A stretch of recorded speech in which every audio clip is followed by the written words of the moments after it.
26/11/2009च्या हल्ल्याला आता 17 वर्ष पूर्ण होत आहेत। काही महत्त्वाच्या गोष्टी, 166 जणांचा मृत्यू झाला, 238 पेक्षा जखमी, ज्याच्यात हिंदू, मुसलमान, विदेशी नागरिक असे सगळे होते।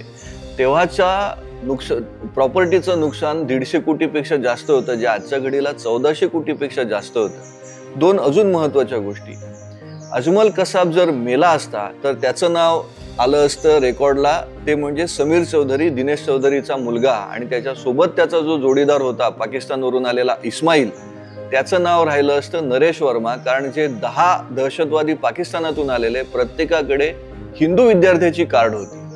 या सगळ्यांना सांगितलेलं होतं की जर मीडिया तुमच्याशी बोलली, तुम्हाला काही जाहीरपणे सांगता आलं, तर तुम्ही सांगायचं की आम्ही भारतातले मुसलमान आहोत आणि देशाविरुद्ध आमची ही लढाई आहे, पाकिस्तानचं नाव कुठेही घ्यायचं नव्हतं। हे नॅरेटिव्ह त्यांना तिथपासून सेट करायचं होतं।